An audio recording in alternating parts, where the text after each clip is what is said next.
Josh Barlow has been described as a leader of Aotearoa's food scene. He's travelled the world, worked in Michelin-starred restaurants and helped create pop-up restaurants in Stockholm and Singapore. As head chef at the Grove, he gets to unleash his creative bent and to design some incredible dishes for the menu. Kia ora, Josh, nau mai hoki mai. Mwah. Good to see you again. It's awesome to be back, thanks so much. Engari ko te mate ke, there's a small problem. You brought some hay in here. What's that about? So what we're going to do later on is burn the hay. What? Well, he pai tēnā pārekareka, it sounds like fun, but does it have anything to do with food? It does, so we're going to infuse that into some butter and then we're going to make a hollandaise out of it to go on top of our asparagus. Wow, no reira, hea te ingoa o tēnei kai. So what are you calling this hay-filled kai? So we are calling it a hay hollandaise and we're going to confit the asparagus in butter so it stays real nice and juicy and fresh. Miharo e hoa, me te meati nei, and I see this delicious meat here. So what are we making when it comes to our meat dish? So later on we've got the onglet, beef onglet. In New Zealand some people call it the hanger steak. It's got a lot of different names and it's something that a lot of people haven't heard of and that's why I love to use it. It's a really interesting cut. Ka pai. OK, nā reira. Kei te pai ki konei, it's good to leave it here. We want it room temperature. It's fine. We want meat to come up to room temperature before we cook it. And that way it's going to be easier to cook. Nā reira, tuatahi, we're going to get some hay. Is that right? Is that what we're going to start with? That's right. We're going to start by burning that hay and getting an infusion on with some butter. OK, ka timata ki te hay. I can teach you a Māori word. Hay is hay. That's too easy. So now we need to blowtorch the hay. If we try and burn this straight away, it's just going to catch fire. So we need to put a little bit of water on top of it.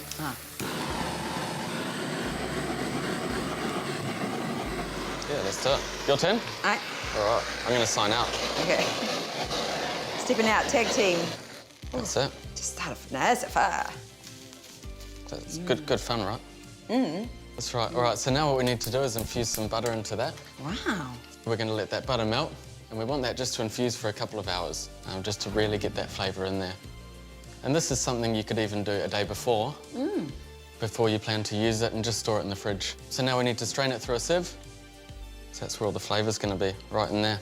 Miharo, that's amazing. So we're going to put this hay butter into a little pot so it's easier to pour into our hollandaise. OK, so we need to get our egg yolks into here, 3 egg yolks. At the same time, I'm going to get some asparagus cooking. So we've got our egg yolks. We need to add a little bit of white wine vinegar. And we need to add some salt. Now what we need to do is we need to whisk this over our pot of water. And we're going to whisk this really slowly until it doubles in volume and goes really thick. So one of the tricks to knowing that our egg yolks are ready to start going with the butter is when you can write your initials in it or write your name in it. Tēnei te pata hay, this is the hay butter, right? That's right. So what we need to do is really slowly incorporate this. So this is going to take all of this butter. Oh, wow. At the beginning, you don't want to add it too quickly. You just want to start the emulsion before you start going too fast. All right, so we've got the last little bit. Last little bit. Nui tēnā, there's a lot. We need to see if we're happy with how the seasoning is. I'm pretty happy. I think we're just going to add a little bit of lemon juice into that. So smooth. Nā reira, kua rite ke. So all of that is ready. That's this dish ready. That's this dish ready. It's really simple. We're going to take the asparagus out of the pan, and then we're just going to put it in the middle of a nice white plate and cover it with the hollandaise. We've got a few little fresh pea shoots here. It's just going to give it a little bit of texture and freshness to it. Kumamatanga. There's like a beautiful sort of entree or actually a full meal. I'd love that. Yeah, that's right. This is the sort of thing which you could serve as a course in itself. Right. Or you could serve down the middle of the table to accompany a main meal. That one, eh? It's looking good.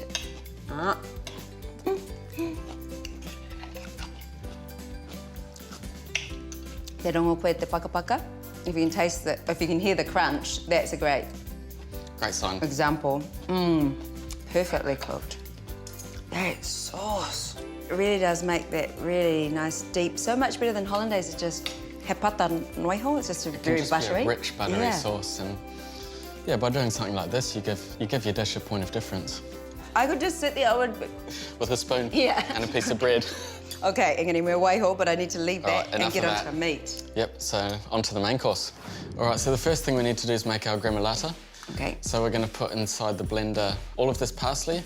We've got some Spanish anchovies here. So we're going to put 2 lemon zest in and 1 lemon juice. So we're going to get a little bit of olive oil as well. So we're going to blend it to a nice fine puree.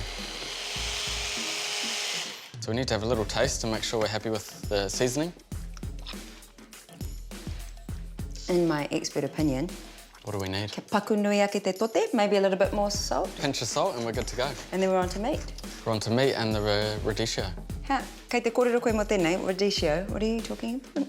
That's this. So it's yeah, it's super bitter leaf. So it's real bitter. We've kind of got the bitter here, we've got a bit of acidity and a really rich fatty meat. Because I was just casually going, what is he talking about? Is he talking about me? Well, he whea ho, as you can tell, it's a new experience and I'm not ashamed to say. So what we're going to do with this, once it's all portioned, is put it in a big bowl of ice water. So it's just going to make it go super crisp. All right, so the next thing we're going to do is get our steak cooking. Ai, hinu oriwa no, so olive oil again. Yeah, olive oil or any kind of neutral oil, sunflower or canola.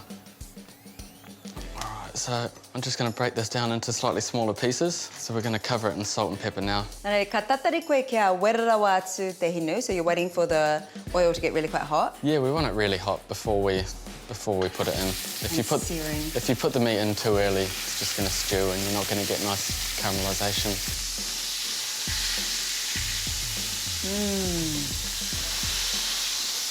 Here kai haere, I'm getting hungry to that smell. Smells good. Yeah.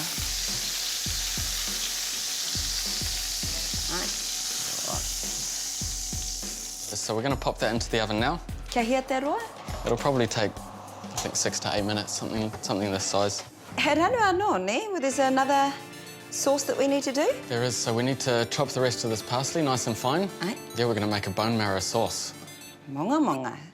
So we're going to fry this off in our same fry pan, which we used to fry the beef. But we don't want to fry it for too long because it is pure fat and it will turn into liquid.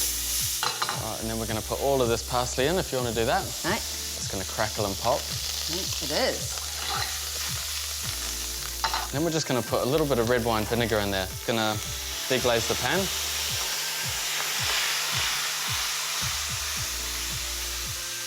So what that's done is helped lift all that flavour off the bottom of the pan from when we cooked the steaks. Aye. Ngaro haere te monga, and the bone marrow sort of disappearing, isn't it? Slowly disappearing, which is why I haven't fried all of it. So we're just going to let that beef stock melt in there, and we're going to put it back into this bowl ready to serve from. Oh, wow. Right, so the last job we have to do is to put the gremolata with our radicchio, Aye. and then we're ready to serve. Kapai. And so how do you want to serve up this amazing hanger steak, or the other name that I forget, onglet? Onglet. So really simple. We're going to put the steak on the plate, we're going to slice it so that you can see all the beautiful colour inside the meat. We're going to put our bone marrow sauce over top of it, and we'll just serve the radicchio down the other side of the plate. He tangata whai pū manawa koe e hoa, you are so talented. Like, that looks like it would be right at the Grove, tō wharekai tino whaikaunga, that amazing restaurant. Yeah, that's right, and a little bit of skill, and it's actually quite easy. I think people can be intimidated by stuff like this because they see a picture and a big recipe, but it's a small recipe and it's manageable. Oh, they're meaty, nei, and that meat just sort of falls apart. Marama. Okay, I get what you did there. You see it? He tino tika tau, because like you say, you got those pops of bone marrow, so it's really rich. But this just gives it the nice little balance and cuts through everything. Yeah, it just all works really well together. Nice simple dish for a summer day. Taku wai maari e hoki. I just want to savour every little bit. Tangata whai pukinga, amazing skills, and thank you again for sharing them. Thanks so much for letting me come and have fun. Hi. Well, also, I'm just loving how I can't even look at you because I'm just going, shall I have some more? Finish it off, do it. Kia ora e hoa. Oh, look, my new friend.